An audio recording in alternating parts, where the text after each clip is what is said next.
j'espère que vous allez bien. On se retrouve pour une nouvelle vidéo sur les pourcentages et aujourd'hui on va voir comment faire une réduction avec la super technique qu'on a vue la dernière fois. Donc la dernière fois on a vu comment faire une augmentation directement. Big Sam's technique, super technique et maintenant on va voir comment réduire super facilement. Alors si j'ai un pantalon qui coûte 80 € et j'ai une diminution de 20%. D'abord je vous rappelle que je vous fais la démonstration. Vous êtes d'accord que le prix final ce sera 80 € moins 20% de 80 €. 20% de 80 €.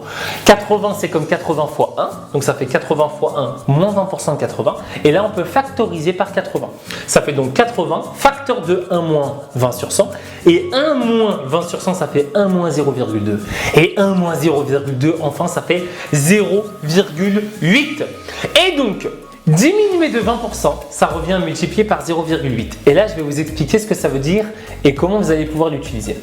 Vous êtes d'accord que si vous diminuez de 20%, il va vous rester 80%. Et s'il vous reste 80%, ça revient à multiplier par 0,8.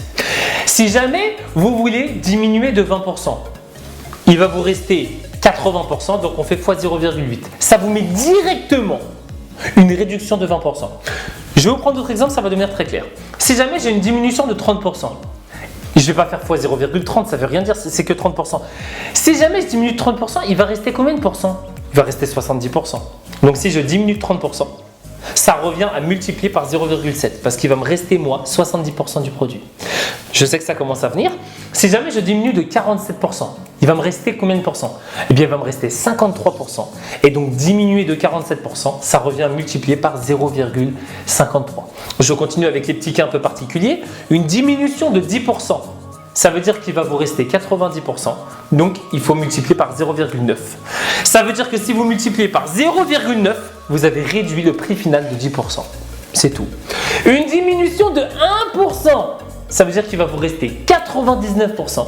Donc vous allez devoir multiplier par 0,99 pour subir une réduction de 1%. Et enfin, une diminution de 5%, ça veut dire qu'il va me rester au final 95%. Et donc je peux multiplier par 0,95.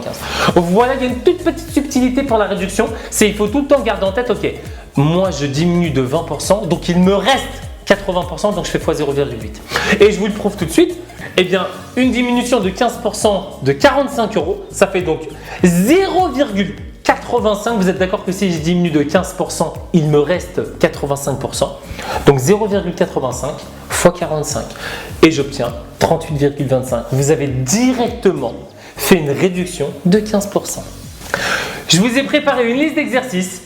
Donc des chaussures, 115 €, une diminution du prix de 20%. Il va nous rester combien du coup? Et un pantalon, 84 €, une diminution du prix de 8%. Vous me faites ça sérieusement? Vous pouvez mettre pause et on se retrouve tout de suite pour la correction des exercices.